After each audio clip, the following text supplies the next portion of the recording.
Bonjour, c'est Claire de la Forêt Gourmande. Nous allons vous présenter une conférence intitulée « Microbiote, clé de l'immunité et de la longévité ». La conférencière, c'est Marie-France Puyol-Artigue, docteur en microbiologie, spécialiste de la restauration du microbiote intestinal et qui travaille depuis 35 ans à développer un concept qui s'appelle l'alimentation symbiotique. À cette occasion, nous avons organisé ici même un stage intitulé « Alimentation symbiotique de la forêt gourmande ». Il s'agit d'une alimentation écologique, vivante, nutritive, gourmande, créative. Alors, je ne vous en dis pas plus et je vous souhaite un bon visionnage.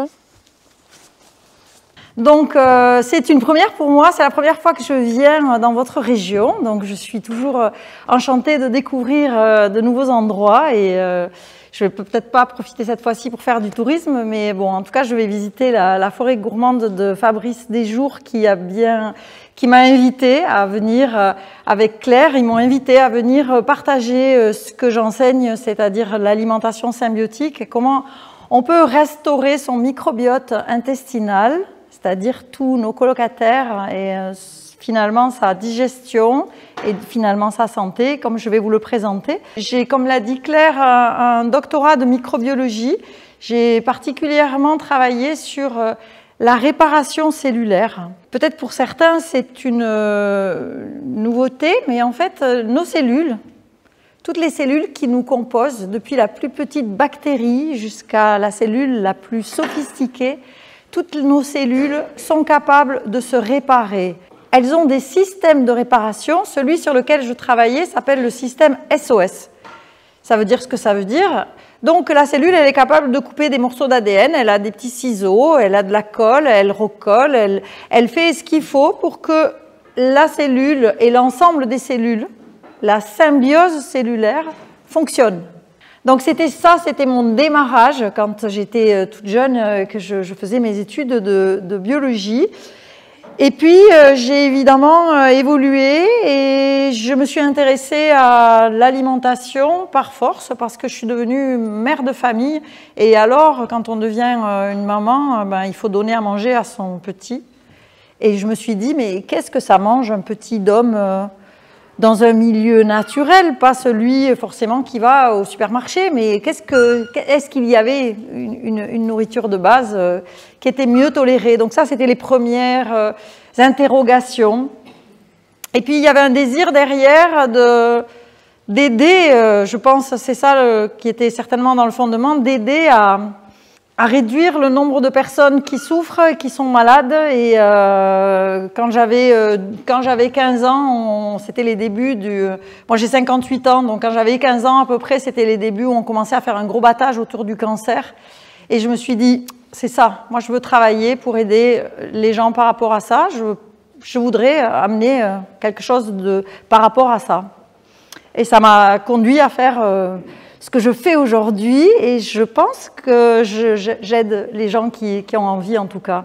Je vais commencer cette conférence par une information un petit peu pas très positive à mon sens, mais en fait qui peut aussi beaucoup nous réveiller, comme c'est le cas tout le temps. Je vais vous donner les chiffres des espérances de vie. Alors, on entend souvent parler de l'espérance de vie théorique. On nous dit cette espérance de vie, elle augmente, donc tout va bien. Dans le meilleur des mondes, on vit de plus en plus longtemps, donc ça veut dire qu'on s'occupe bien de nous, bien sûr. L'espérance de vie théorique en 2016 en France, elle est de 86 ans chez les dames et 79 ans chez les messieurs. Et aux États-Unis, par exemple, cette espérance de vie théorique, elle a commencé à décliner à partir de 2015. Ça, c'est juste pour vous dire que comme on a à peu près 10 ans de retard tout le temps sur les États-Unis, on peut s'attendre qu'à partir de 2023-2024, on va avoir une décroissance aussi, une chute aussi de l'espérance de vie théorique en Europe, pas seulement en France, c'est toute l'Europe qui est concernée. Mais ce qui m'intéresse, moi, c'est pas tellement de savoir en moyenne jusqu'à quand je peux vivre. Ce qui m'intéresse particulièrement, c'est jusqu'à quand je peux vivre en bonne santé. Pas médicalisé, pas accouché, pas dans un EHPAD, pas tout le temps grabataire sans pouvoir m'occuper de quoi que ce soit, ni réfléchir, ni rien. Alors ça, c'est un autre chiffre qui s'appelle l'espérance de vie en bonne santé. Celui-là, on en parle très rarement. Cette espérance de vie en bonne santé, en 2016, c'est 65 ans pour les dames et 62 ans pour les messieurs. Ce qui veut dire qu'à peu près, vous êtes en bonne santé à peu près jusqu'à l'âge de la retraite. Hein. Puis après, vous avez encore 20 ans où vous êtes malade, mais vous consommez du coup de la médecine et du médicament, etc. Ça, ce sont les chiffres 2016 en noir. Et puis en rouge, et c'est ça qui m'a vraiment énormément choquée, je dois dire, et qui me choque toujours, c'est que en rouge, on a les chiffres qu'on avait en 1982.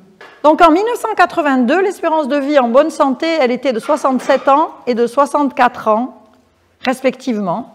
Ce qui fait qu'en très peu de temps, on a perdu 2 années, ce qui est énorme sur des moyennes. 2 années d'espérance de vie. Ça, la chute, ce sont des données qui ont été communiquées par l'équipe d'Anthony Fradé, qui travaille à l'INRA sur ce sujet. Et pour cette équipe, c'est assez clair que ça se relie avec ce qu'on appelle maintenant l'alimentation ultra transformée, c'est-à-dire les galettes de riz, les cornflakes, tout ce qui cracote, tout ce qui est croquette, tout ce qui est voilà. Donc ça, on y reviendra peut-être au moment des questions parce que je ne peux pas trop rentrer dedans, mais c'est une première indication pour voir le lien entre ce que je mange va évidemment influer sur ma santé et mon état. C'est pas évident pour tout le monde, parce que si c'était évident pour tout le monde mangerait symbiotique. Donc je sais que ce n'est pas encore le cas. Donc ça, c'était les premiers chiffres. Je vais juste appuyer un petit peu plus. C'est toujours la même équipe, l'équipe d'Anthony Fradé, qui travaille sur les liens qui existent entre les maladies et qui ont montré que l'obésité ou le surpoids, hein, c'est pas juste oh ben ça va, je suis juste en surpoids, mais je suis pas obèse. L'obésité est liée, enfin le surpoids, c'est un autre mot.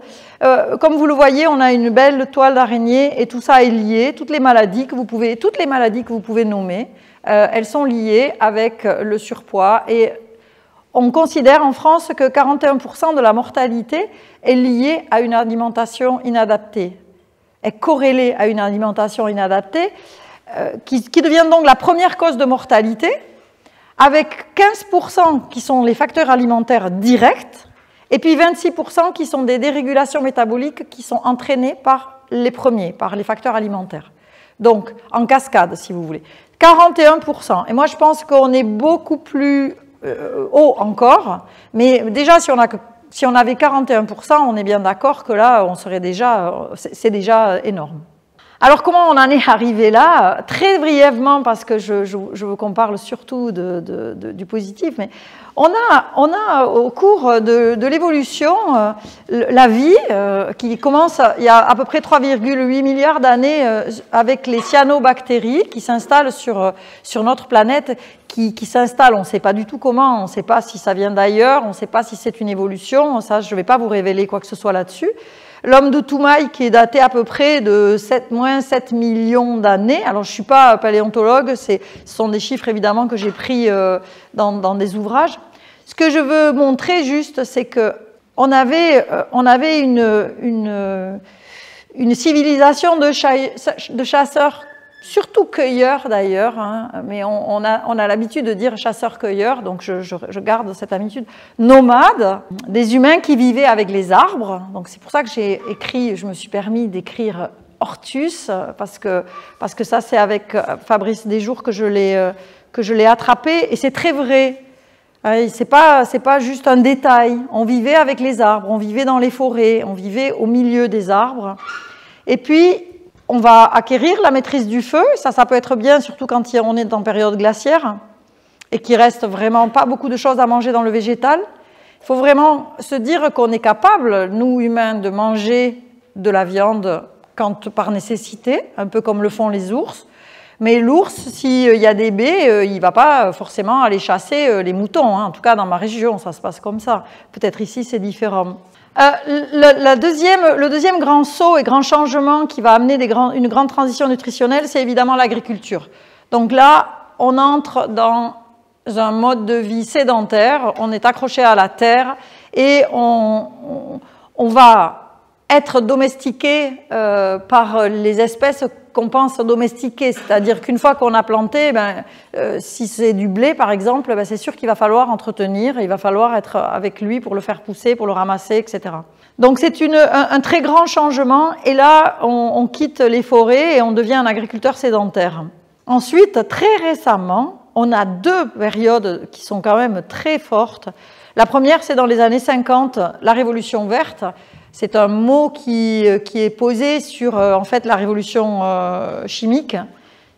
Donc c'est difficile de s'y retrouver avec des mots comme ça.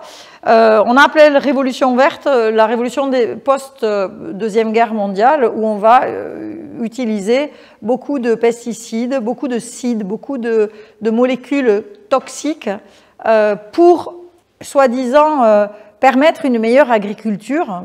C'est assez compliqué pour moi de voir comment ça peut se passer, mais en tout cas, c'est sûr que c'est une agriculture qui devient mécanisée, des grands champs et beaucoup de problèmes. Ça, c'est les années 50. Et les années 80, c'est l'arrivée des molécules, des aliments ultra transformés, avec cette idée que c'est une idée qui découle de la pensée réductionniste qui est venue avec Descartes, qui est que si on veut connaître un tout, on le découpe en parties, et puis en fait la somme des parties est équivalente au tout.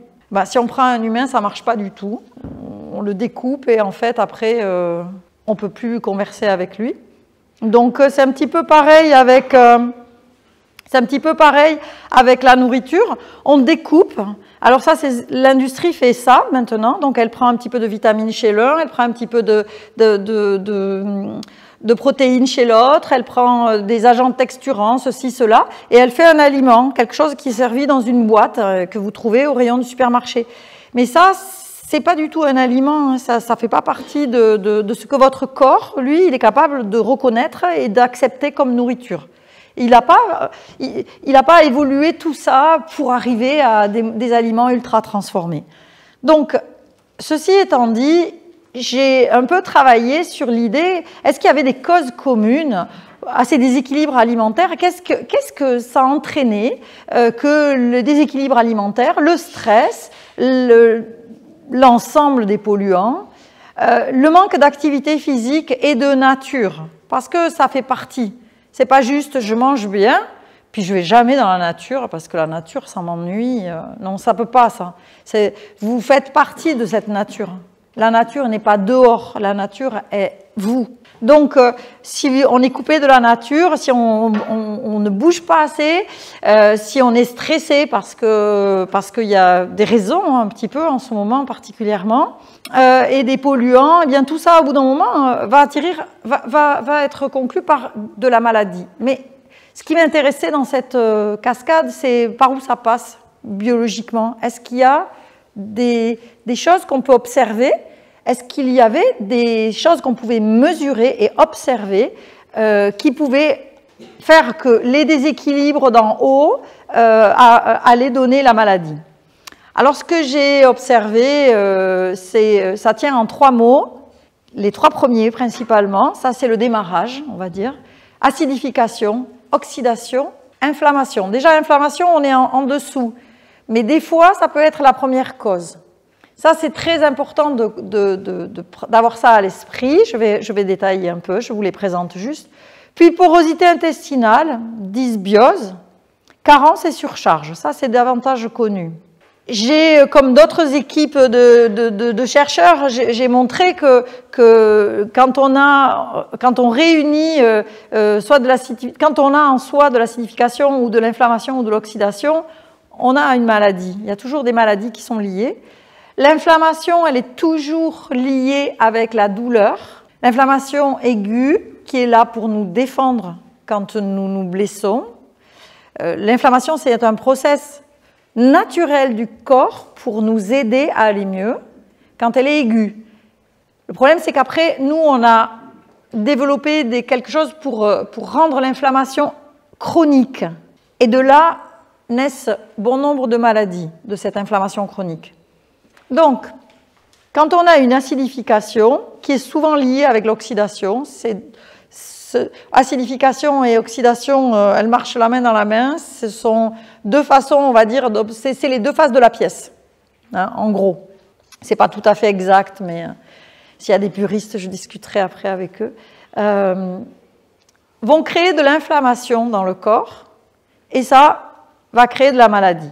L'inflammation, l'acidification crée aussi une porosité au niveau intestinal, une dysbiose, c'est-à-dire un déséquilibre de la flore, et porosité intestinale, inflammation et dysbiose vont entraîner des carences et des surcharges.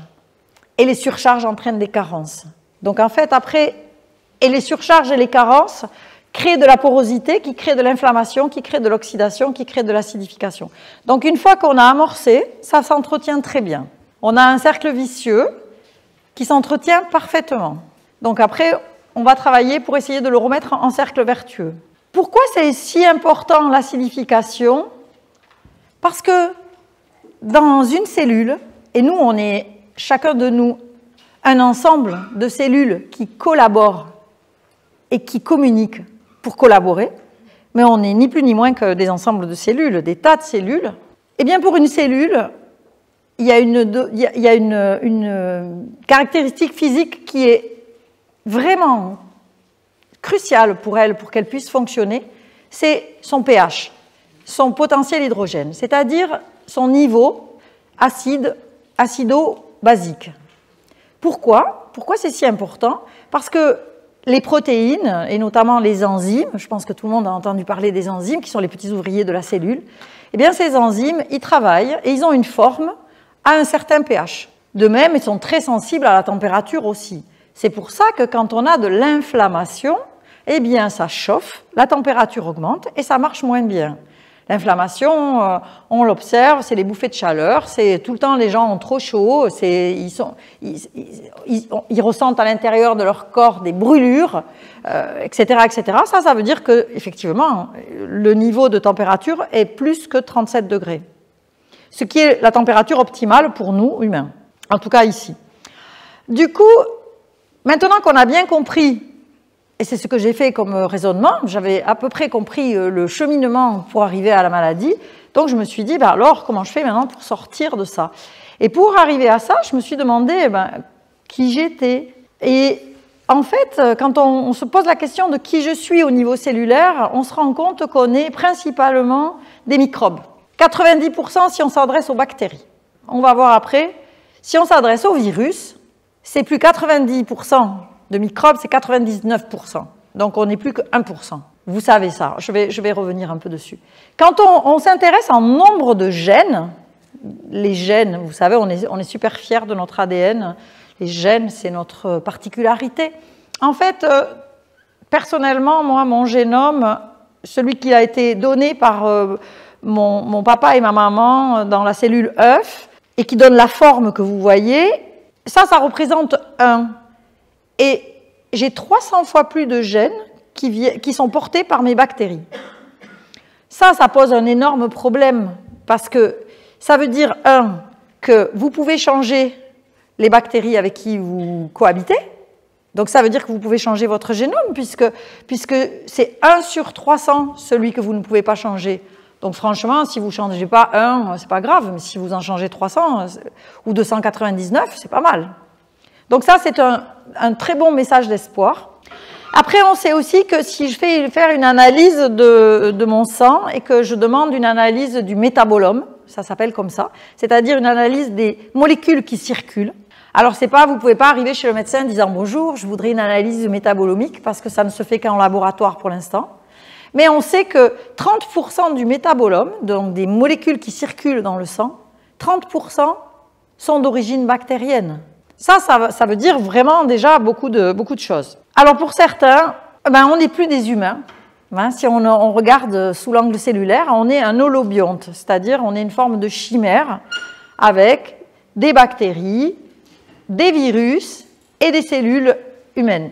Donc moi je me suis intéressée depuis quelques années maintenant à comment fait-on pour restaurer ce microbiote intestinal? Et j'ai développé l'alimentation symbiotique. Alors ce microbiote, pour certains, c'est un organe oublié. Je pense effectivement qu'on peut le considérer comme un organe à part entière, en communication sans arrêt avec les autres organes, évidemment. Et il est constitué de virus, de bactéries et de levures. On verra tout à l'heure une très faible partie de levures, les levures appartenant au règne des champignons.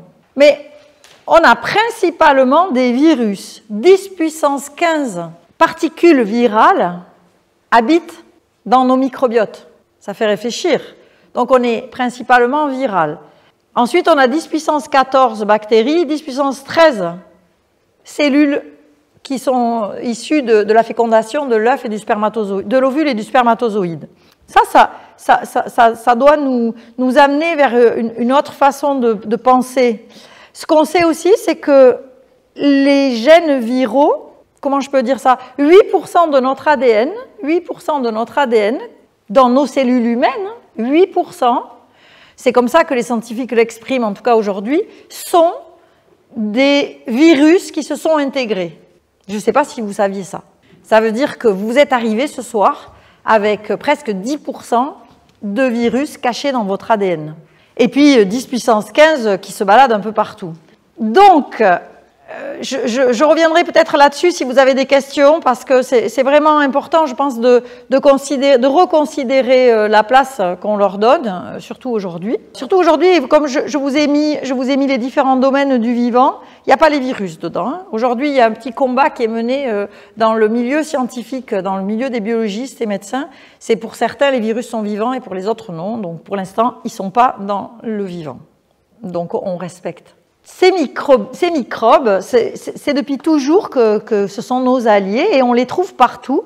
Et on pense que le microbiote intestinal d'une personne moyenne fait entre 1,5 et 3 kg.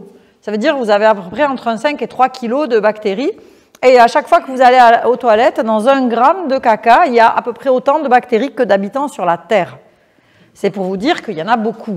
Donc ces bactéries, on les trouve partout. Moi, je vais parler plutôt des bactéries parce que déjà les virus, on connaît très peu de choses. C'est peut-être pour ça qu'on en a peur. Mais je connais, mon métier, c'est vraiment les bactéries. J'ai travaillé avec elles et je continue de travailler avec elles. Donc on considère qu'on a entre 500 et 5000 espèces différentes qui habitent sur votre langue, votre gorge, vos oreilles, le nez. Tout ça est complètement squatté par des bactéries qui se trouvent très bien à cet endroit-là. Et ce qu'on sait aujourd'hui, donc, c'est que ce microbiote, il est un petit peu comme un code barre, c'est-à-dire qu'il est totalement spécifique de chaque individu. Donc, je pense que dans un prochain temps, on demandera plus les empreintes digitales, mais plutôt un état du microbiote pour savoir qui. Donc, attention. Ce qui est important de comprendre, des fois, on peut se sentir un peu seul, mais en fait, on n'est jamais seul. On est tout le temps habité par des milliards de microbes. Donc peut-être ça vous remontera le moral. Surtout si vous apprenez à leur parler, comme je fais, et à les écouter. Alors, quelles sont les fonctions de ce microbiote? Pourquoi est-ce que je m'enflamme pour des bactéries? Parce que ça nous rend quand même bien service. Alors avant de vous parler des fonctions, je vous montre ce magnifique cliché qui a été pris par une équipe... l'équipe de Sonnenberg, aux États-Unis. On voit dans la partie haute ici, ce qui apparaît un peu cafouillis, ça c'est le microbiote.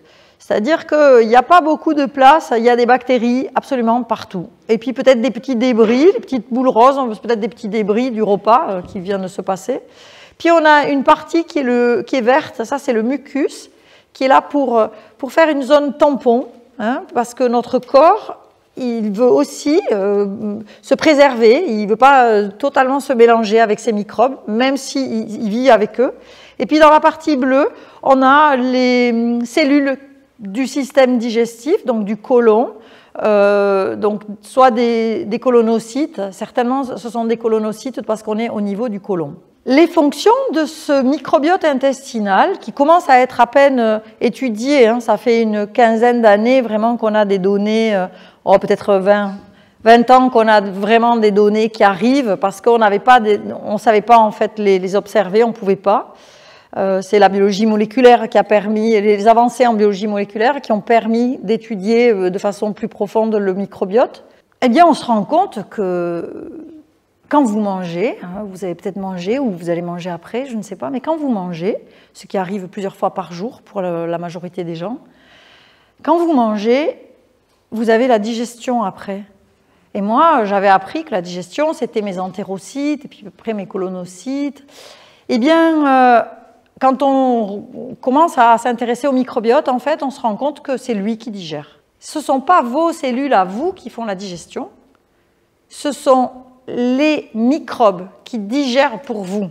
Gratuit, 7 jours sur 7, 24 heures sur 24, pas de RTT, rien du tout. Ça ne demande jamais rien, ils digèrent pour vous.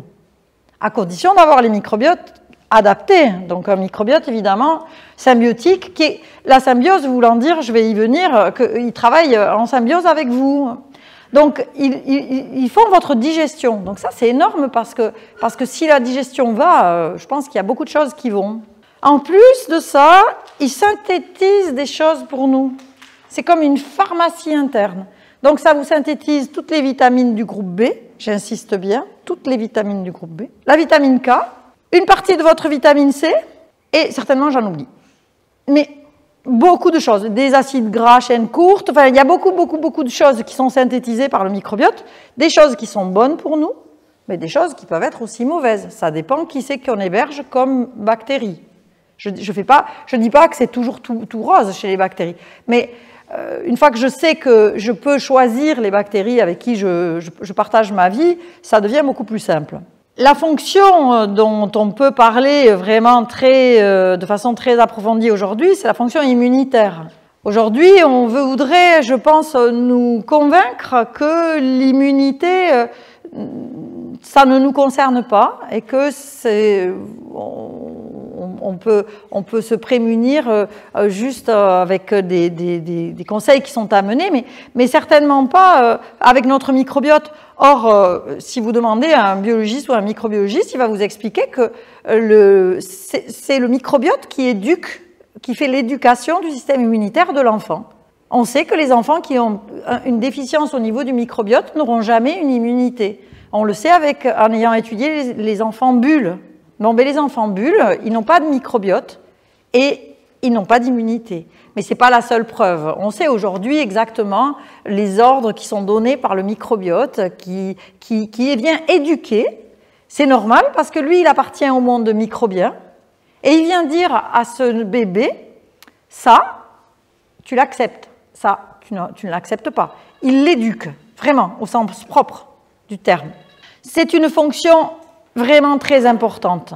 Une deuxième fonction immunitaire, c'est une stratégie qui est assez simple, c'est un peu la stratégie qui est ce soir, c'est s'il y a 100 personnes dans une place et que c'est limité à 100 personnes, eh bien les autres ne peuvent pas rentrer. Eh bien dans le corps, c'est la même chose. Si vous hébergez suffisamment de bactéries symbiotiques, les autres bactéries qui ne sont pas symbiotiques, elles restent chez elles, elles restent dehors. Ça, c'est ce qu'on appelle le rôle barrière. Alors, il y a, je sais aujourd'hui, des gestes barrières, mais il y a le rôle barrière du microbiote intestinal, et croyez-moi, il est certainement bien plus rodé, parce que lui, il a un petit peu 3,8 milliards d'années d'expérience. Donc moi, j'aurais un peu tendance à faire confiance à ce rôle barrière de mes microbes. L'immunité, c'est un mécanisme assez complexe, mais quand on a un microbiote bien équilibré, donc pas en dysbiose, un microbiote symbiotique, on n'a pas de souci avec son immunité parce qu'il n'y a pas de maladies qui peuvent se développer. C'est vraiment la clé. C'était le titre annoncé de la conférence, c'est que le microbiote, c'est la clé de l'immunité et c'est la clé de la longévité parce que ça va avec. Je vais revenir après sur ce que c'est qu'un microbiote vraiment performant.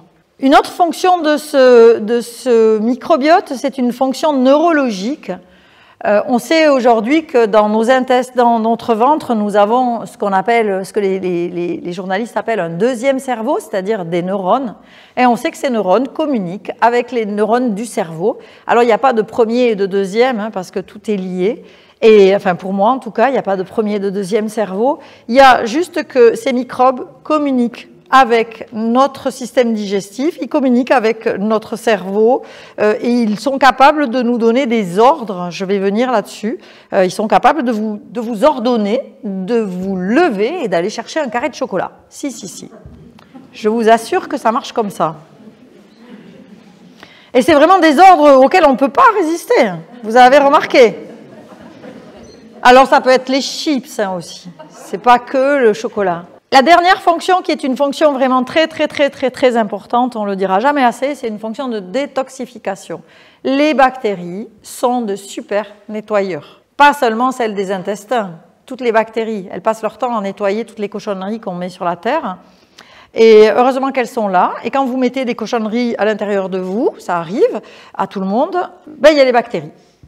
D'accord. Et quand on fait des lactofermentations, je vais vous en parler, eh bien, si vous mettez des légumes qui ont été arrosés de pesticides, parce que vous vous êtes trompé, parce que vous n'aviez pas vu, parce que je ne sais pas, on vous a menti, eh bien les bactéries vont faire leur affaire de ces pesticides. Elles vont les digérer, elles vont les transformer.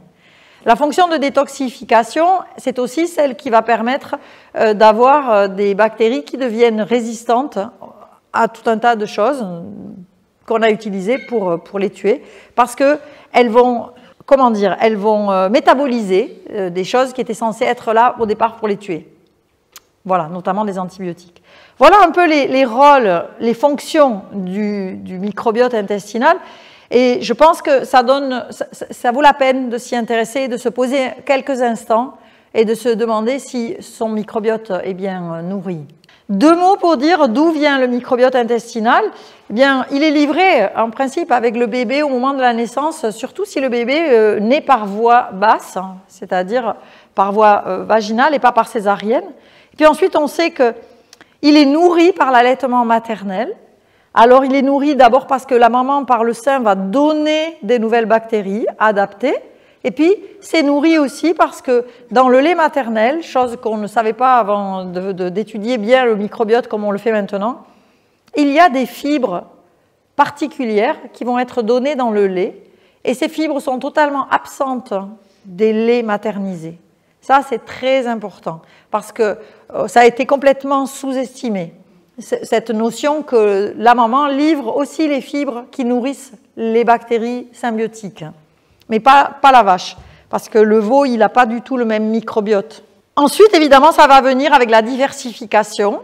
Alors, et puis ensuite, c'est entretenu ou modifié par son alimentation. À ce propos, il faut savoir qu'on change très vite son microbiote. Donc, 1 à 2 semaines suffisent pour changer un microbiote. Donc, ce n'est pas une proposition de très longue haleine. Alors, quand je dis ça, ce n'est pas tout à fait vrai. C'est-à-dire 1 à 2 semaines suffisent pour qu'on voit des changements sur son microbiote. Mais par contre, il y a des individus microbiens qui sont installés depuis la naissance, mais vous n'allez pas les déloger. Ça, c'est sûr. Ils vont rester là. Mais ils arrêteront de se reproduire si vous ne leur donnez plus les aliments qu'ils avaient l'habitude de manger pour grandir. Vous voyez un peu le principe. Quelques mots sur les relations des micromondes. Dans les micromondes, c'est comme dans les macromondes. Il y a de la lutte, de la compétition, de la prédation, des parasitismes, ou bien du mutualisme, de la coopération et de la symbiose. Juste un mot pour vous dire que dans le monde de la compétition, on a des relations qui sont limitées dans le temps parce qu'elles sont profitables pendant un temps, seulement à une partie des protagonistes. Donc, quand ils ont épuisé le stock de l'autre, ils finissent par mourir aussi. Donc, finalement, c'est une relation qui est limitée dans le temps. Tandis que la symbiose ou le mutualisme ou la coopération, ça, c'est ce qu'on peut appeler une relation gagnant-gagnant, donc qui est profitable et durable pour chaque organisme. C'est pour ça que j'ai souhaité développer une alimentation qui soit symbiotique, pour qu'elle profite à tout le monde.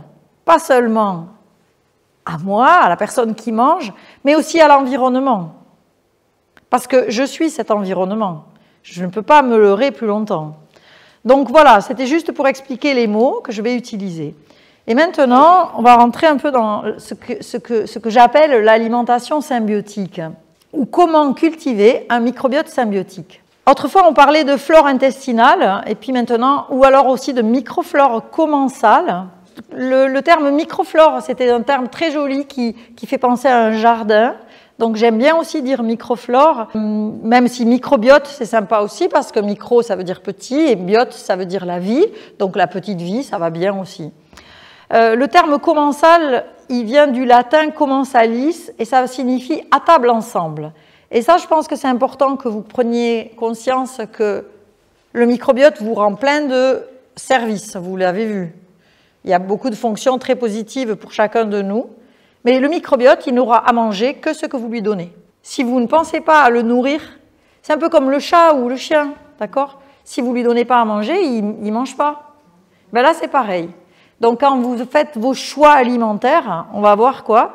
Il faut quand même toujours penser, est-ce que j'ai donné un petit peu pour le microbiote? Pensez-y, parce qu'il vous rend quand même des super services. Hein. Ce que vous voyez sur la photo, c'est une assiette composée, une assiette symbiotique. Ça veut dire quoi? C'est principalement du végétal et on va venir voir comment on peut faire ça.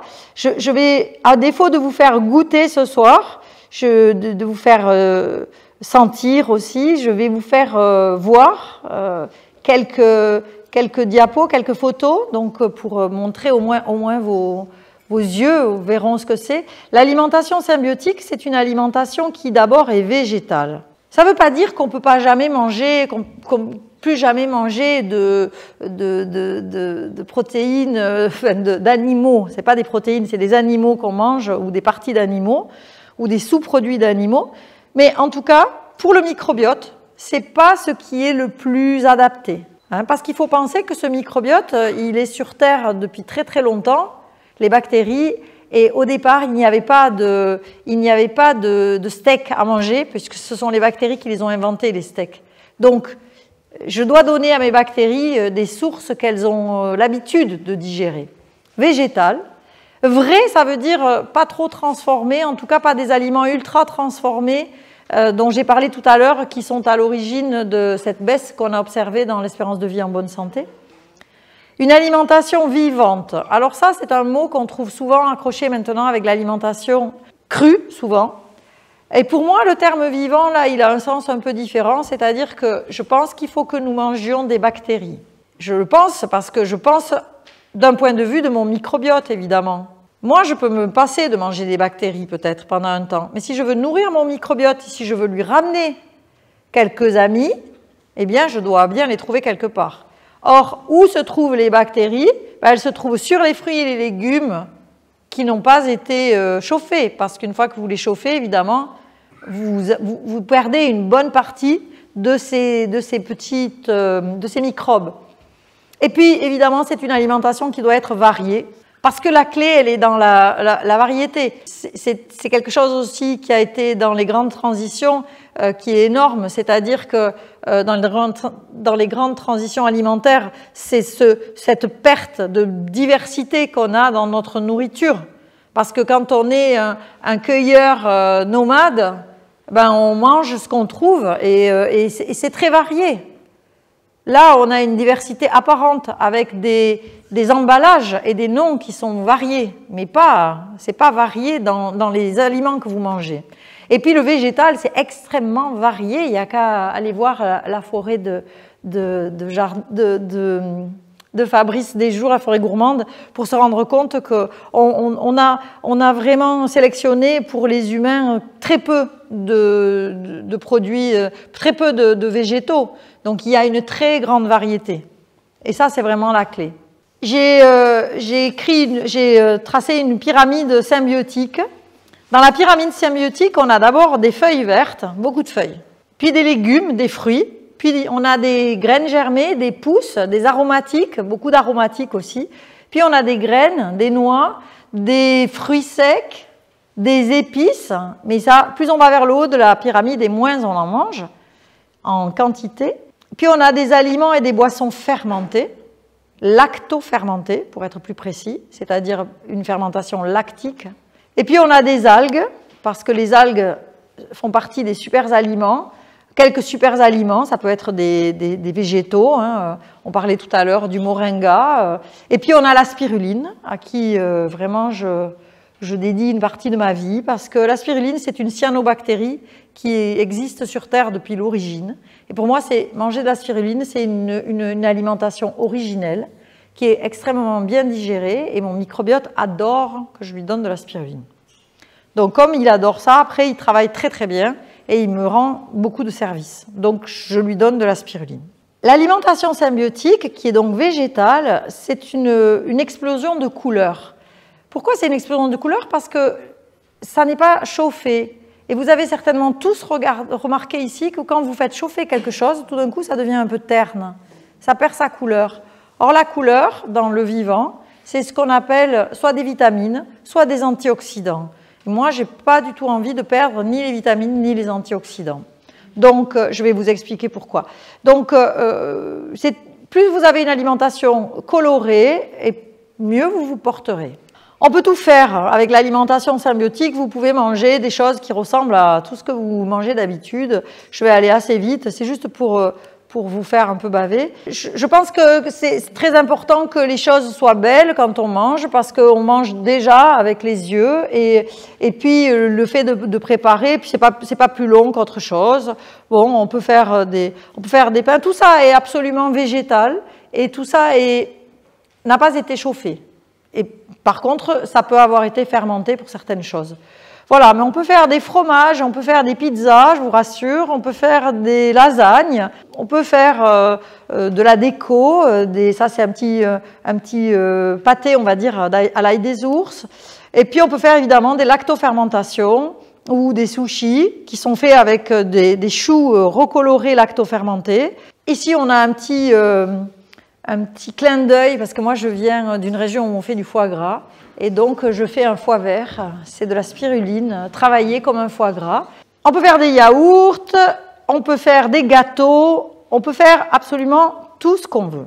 Vous l'avez compris, cette façon de s'alimenter donc fait la part belle aux bactéries et à ce qu'on appelle, même si j'aime pas trop les termes, prébiotiques et probiotiques. Donc les prébiotiques, parce que j'y reviens parce que souvent on en parle, donc c'est l'ensemble des fibres ou des minéraux, moi je rajoute les minéraux parce que c'est au moins aussi important, que vont manger les bactéries de mes intestins ou de mon côlon. Et puis les probiotiques, c'est les nouvelles bactéries que je ramène, les copines, pour que tout le monde soit bien et que ça se passe bien.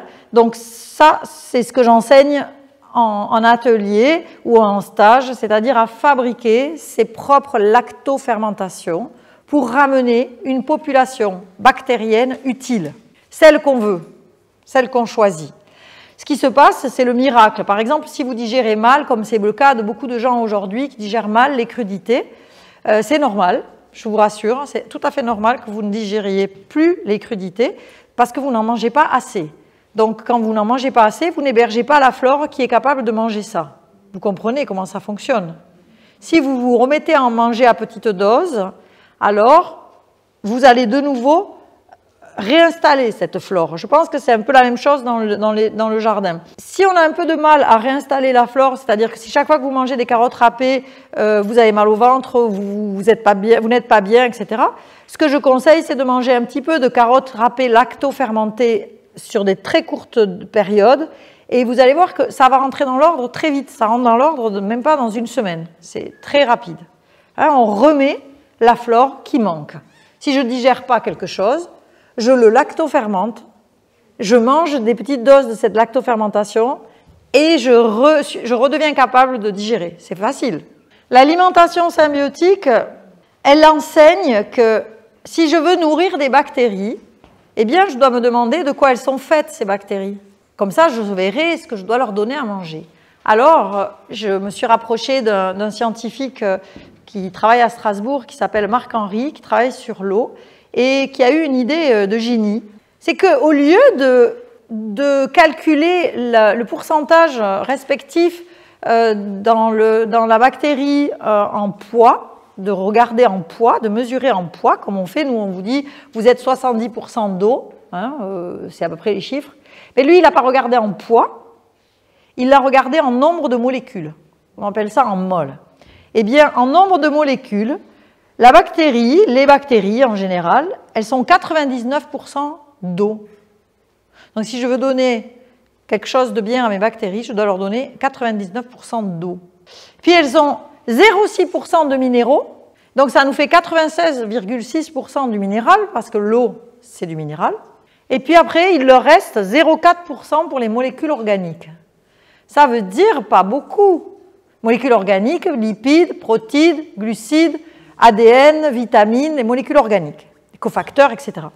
Ça veut dire que je dois amener dans ma nourriture 99% d'eau, 0,6% de minéraux et 0,4% de molécules organiques. Ce n'est pas tout à fait ce qu'on nous conseille de manger. Ça, c'est aussi une grosse différence. L'eau et les minéraux vont être mis à mal par la cuisson. Vous avez vu, quand vous faites chauffer, il y a de la vapeur qui sort de la poêle. C'est l'eau précieuse qui s'en va. Donc, quand vous chauffez, vous mettez à mal l'eau, les minéraux, une partie des minéraux s'en va à la cuisson, ce n'est pas que les vitamines. Les fibres, ce qu'on appelle les fibres, qui soi-disant sont les prébiotiques qui viennent nourrir nos bactéries. Les fibres, quand vous cuisez, vos fibres ne sont plus pour les bactéries parce que ce qu'on appelle les fibres, ce sont des sucres complexes. Et quand on cuit, on coupe ces sucres et ils deviennent des sucres simples. Donc là, c'est mes intestins directement, c'est mes entérocytes qui les digèrent directement. C'est plus pour les bactéries. Donc je perds encore avec la cuisson. Et je perds, comme je l'ai dit tout à l'heure, les bactéries. Donc en fait, tout ce sur quoi repose la nourriture, l'alimentation symbiotique, le fait de nourrir sa flore, tout ça est mis à mal quand on chauffe la nourriture. Ça ne veut pas dire qu'il ne faut plus jamais que vous chauffiez rien. Ça peut être votre façon de faire aussi, c'est un choix. Ça veut dire qu'une partie de vos repas, au moins, doit préserver ça. Au moins une partie. Et vous verrez que plus vous le respecterez, plus vous aurez envie de le respecter. Parce qu'après, vos bactéries, elles vont vous donner ça comme consigne. Elles vont vous dire « Ah, ça a meilleur goût quand c'est cru que quand c'est cuit ». Vous aurez ces indications. Mais il faut bien commencer. Donc pour commencer, vous en rajoutez un petit peu, parce que pour l'instant, ce n'est pas elle qui vous parle encore. Ça vient après. Il m'a semblé très important que l'alimentation symbiotique soit, comme les frigos, classe AAA. Ça n'a pas tout à fait le même sens. C'est une alimentation qui est antioxydante, anti-alcalinisante, ou anti-acide, on pourrait dire, et anti-inflammatoire. Pourquoi? Parce qu'elle va respecter le pH et la température, qui sont des bonnes... Elle va respecter le pH et la température pour permettre un bon fonctionnement cellulaire. En fait, quand nous respirons, enfin maintenant c'est un peu plus difficile qu'avant encore, mais quand nous respirons, nous amenons de l'oxygène dans le corps et cet oxygène va nous oxyder. Et on sait, c'est prouvé, je pense, ça fait consensus au niveau des scientifiques, que c'est cette oxydation qui crée le vieillissement et qui crée la maladie. Donc, il est juste le fait de respirer, même sans bouger, vous vous oxydez. Alors, si vous bougez en plus, vous vous oxydez beaucoup. Hein, c'est montré, les sportifs ont un niveau d'oxydation, les grands sportifs ont un niveau d'oxydation qui est bien supérieur aux gens qui ne font pas de sport. Donc, ça doit vraiment vous faire réfléchir. Or, les antioxydants, je l'ai dit tout à l'heure, c'est la couleur. Donc, manger, ça, c'est dressé comme un bouquet, et il y a des fleurs, mais parce que les fleurs amènent aussi la couleur, parce que les fleurs amènent, c'est pas juste pour décorer, hein, je les mange vraiment. Et j'apprends à les manger, et c'est une alimentation dans laquelle on va mettre beaucoup d'antioxydants, et on va diminuer les causes d'oxydation, mais on ne va pas arrêter de respirer. Parce que ça ne marche pas. Du coup, ayez vraiment à la conscience cette notion d'oxydation. Alcalinisant, je l'ai dit déjà tout à l'heure, c'est-à-dire que je veux qu'il y ait un pH qui soit le pH optimal pour que mes cellules puissent travailler comme elles doivent travailler. Et donc pour ça, j'arrête d'introduire des acidifiants. Les acidifiants, je ne sais plus si je l'ai enlevé.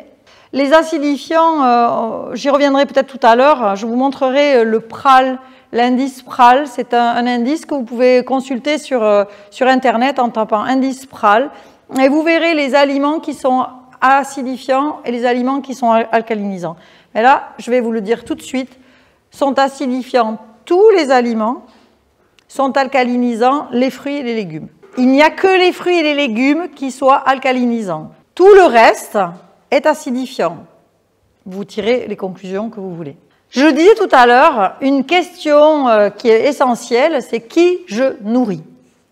Alors, est-ce que je vais nourrir plutôt les bactéries, celles qui vont me rendre les services dont je vous ai parlé, ou bien est-ce que je vais nourrir des parasites qui sont des levures? Aujourd'hui, on considère que 80% de la population mondiale a une candidose, a un déséquilibre, une dysbiose en faveur des levures. Or, les levures, ce sont des champignons, et ces levures, c'est les grosses patates qui sont là, les levures, d'accord? Quand on a une suspension dans laquelle on a des levures et des bactéries, les bactéries, elles dansent, elles flottent, elles frétillent dans tout le liquide, et les levures, elles tombent au fond parce qu'elles sont grosses et lourdes, et qu'elles n'ont pas de mouvement, elles n'ont pas cette capacité qu'ont les bactéries à gigoter. Alors, qui je nourris? Est-ce que je nourris plutôt mes bactéries ou plutôt mes levures? Alors là, je vous donne un petit scoop, c'est que les levures, elles adorent le sucre, c'est leur aliment fétiche. Du sucre, il y en a dans les boîtes à sucre, hein, mais il y en a aussi dans le pain. Le pain, c'est surtout du sucre. Il y en a aussi dans les pâtes, la bière, le vin. Et on ne sera pas surpris d'apprendre que le pain, les pâtes, toutes les pâtes, pâtes à pizza, etc., la bière et le vin sont fabriqués par les levures, les mêmes levures. Donc, ces levures, elles adorent les milieux acides, elles ont un pH intérieur acide. Donc, quand je favorise l'acidification par le stress, par une respiration amoindrie, par un manque d'exercice, par une alimentation acidifiante, je favorise les levures. Si en plus j'ai pris des médicaments, notamment des antibiotiques, mais tous les médicaments, il n'existe aucun médicament, ce qu'on appelle un médicament, il n'existe aucun médicament qui ne soit pas acidifiant. Tous les médicaments sont acidifiants. Donc, l'ensemble, si vous voulez, plus le stress, plus etc., fait que on va développer on va permettre à beaucoup trop de levures de se développer et de se sentir bien chez nous. Et ça, c'est embêtant, parce que ce que montre le petit cercle en haut, c'est ce qu'une équipe vient de montrer, c'est que la part du microbiote fongique, donc les champignons, c'est le trait noir. Hein? Le trait vert, c'est les bactéries, le petit trait noir, c'est la place qui est bonne pour les champignons dans mes intestins. Et pas des levures partout. D'accord? Et ça, c'est très, très, très, très important. Pourquoi c'est très important? Parce qu'une fois qu'elles se sont développées, eh bien, elles vont vous demander de manger ça. Elles vont vous demander de manger du pain, elles vont vous demander de boire de la bière, On pense que c'est avec la tête que ça se décide. Tiens, j'ai envie de boire une bière, tiens. Non, mais c'est pas la tête, là. Ce qui parle, c'est vraiment vos levures qui réclament l'aliment qu'elles aiment. C'est très, très, très, très, très... pour moi, c'est devenu aujourd'hui, dans ma pratique, pas juste sur moi, hein, mais pour tous les gens que j'accompagne, c'est vraiment une évidence. Et il commence à y avoir des publications qui montrent ça, c'est-à-dire que ce n'est pas le choix de la tête, ce que vous mangez, ce que vous mangez, c'est le choix de vos microbiotes. Et si vous avez nourri la levure, on pourrait dire là qu'elle est à la fois bad et ugly, hein, elle est moche et plutôt méchante. Elle vous rend pas des services. Les levures, ça vous rend pas des services. C'est tout, c'est comme ça. Les levures, elles prennent les sucres et avec le sucre, elles font ce qu'elles savent faire. Elles font de la fermentation alcoolique. Donc, elles vous produisent de l'alcool. Il faut savoir que quelqu'un qui n'a jamais bu d'alcool, parce qu'il mange sucré, peut très bien faire une cirrhose du foie. On a beaucoup de gens qui font des cirrhoses du foie maintenant en mangeant sucré. Ou un monsieur qui s'est fait arrêter sur la route en Angleterre, bon c'est un Anglais d'accord, mais il s'est fait arrêter, il avait 2,5 grammes et il avait mangé des frites. Bon, il avait dû en manger beaucoup, hein, je pense. Bon, il était aussi atteint de diabète, ce qui explique un petit peu, mais vous comprenez, vous mangez sucré, ça vous procure un petit contentement. Ben ça, c'est un petit verre de gnôle. Appelons les choses comme il faut. C'est pas le petit contentement juste d'avoir eu le petit goût sucré dans la bouche, pas du tout. C'est juste que vos levures, elles ont posé la main sur ces sucres et elles ont fait de l'alcool avec. Et ça vous détend. Ben oui, je comprends. Si vous avez des eczémas, des mycoses, des candidoses, alors là j'ai écrit candidose, mais le truc à corriger, il a mis candide. j'ai pas vu, ou du psoriasis, ça doit vous indiquer qu'il y a un dérèglement et que vous avez une dysbiose intestinale en faveur des levures. Beaucoup de gens en ont. Hein. Je reviens juste, avant de conclure, sur ce que j'ai dit tout à l'heure, c'est que la diversité du microbiote, c'est la santé. La diversité du microbiote, c'est vraiment la santé. Il y a des études très, très jolies qui ont montré qu'on a des microbiotes des villes et des microbiotes des champs. Ça me plaît beaucoup. Et évidemment, le microbiote est beaucoup plus développé quand on habite à la campagne, quand on prend ses carottes et qu'on les crotte comme ça, sans les passer à l'eau javelisée du robinet. C'est vraiment une réalité. Donc, manger diversifié. Même si vous ne voulez pas enlever la partie animale, ça c'est un choix. Mais manger très diversifié, manger beaucoup de végétaux très différents, suivez les saisons, allez dans les marchés, plantez si vous avez de l'espace ici. Je pense qu'il y a quand même des jardins. En guise de conclusion, je vous présente, parce que je pense que c'est la clé, et en tout cas c'est la clé pour moi. On a deux personnages qui vivaient il y a un peu plus de 100 ans. Donc le premier c'est Antoine Béchamp et le deuxième c'est Louis Pasteur. Personne ne connaît Antoine Béchamp, ou très rarement. Bon, ils existaient en même temps, ils étaient scientifiques en même temps. Antoine Béchamp était médecin, Louis Pasteur était chimiste. Ça, c'est très important, parce qu'on n'a pas la même approche quand on est un biologiste que quand on est un chimiste. Pour Antoine Béchamp, les microbes, à l'époque, on ne les appelait pas encore les microbes, lui, il les appelait les microzymas. Les microzymas, faisaient partie de notre corps, et ils étaient là pour nous aider. Il avait une notion déjà, en 1880, il avait vraiment perçu le microbiote, les microbiotes, pas seulement intestinaux, mais ceux de la peau, ceux du sol, parce que là je parle beaucoup du corps, mais les bactéries, elles sont partout, puisqu'on estime que la biomasse de l'ensemble des bactéries est équivalente, sur la Terre, est équivalente à la biomasse de tout le végétal et animal confondu. D'accord? Donc elles sont nombreuses. Pour Béchamp, il y avait cette vision déjà, ce pressentiment, on va dire, que les microbes étaient là pour nous aider. Il parlait du terrain et il défendait l'idée que le microbe n'est rien et que le terrain est tout. Et puis Pasteur, qui était en même temps, et ils se sont querellés pendant toute leur vie, Pasteur, lui, défend une autre façon de voir. Lui, il pense que ce sont les microbes qui nous rendent malades et qu'il faut donc les éliminer. Il faut donc lutter contre. Pas nourrir les bons, il faut lutter contre les méchants. Mais c'est assez difficile de savoir quand même qui est bon et qui est méchant parce qu'on ne les voit pas. Donc, à partir de Pasteur, on a eu la pasteurisation. Ça veut dire qu'on a commencé à conserver en tuant, puisqu'on chauffe. On a eu évidemment la vaccination. Je ne veux pas lui faire porter tout le chapeau, hein, parce que je pense qu'il y a d'autres intérêts derrière, mais pour juste avoir cette idée que c'est pas la seule façon d'envisager. Et en tout cas, il est certain que moi, je me place plutôt du côté d'Antoine Béchamp quand je vous dis que si vous voulez être en bonne santé, il faut que vous veilliez à bien diversifier votre microbiote intestinal et que pour bien diversifier votre microbiote intestinal, il faut le nourrir de façon diversifiée. Je vais juste conclure une deuxième fois par quelques conseils qui ont été donnés par Hippocrate de Cos. L'Hippocrate dont on parle. Hippocrate, il disait, si tu es malade, cherche d'abord ce que tu as fait pour le devenir. Alors la prochaine fois, j'aimerais beaucoup, avant d'aller chez un médecin, que vous vous posiez la question, parce que lui ne vous la posera pas. Qu'est-ce que vous avez fait pour avoir l'état que vous observez? Qu'est-ce qui s'est passé? Il disait aussi, si quelqu'un désire la santé, il faut d'abord lui demander s'il est prêt à supprimer les causes de la maladie. Parce qu'une fois que vous avez trouvé ce que vous avez fait pour devenir malade, eh bien, si vous continuez, ça va rester. Il ne faut pas attendre un résultat différent si on continue à faire la même chose.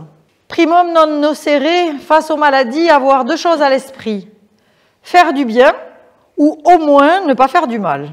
Il disait aussi que toute maladie commence dans l'intestin. Je suis entièrement d'accord avec cette vision. Et enfin, la phrase que tout le monde connaît, que ton aliment soit ta seule médecine. Voilà, beaucoup de sagesse. J'espère que ça vous amènera de la réflexion.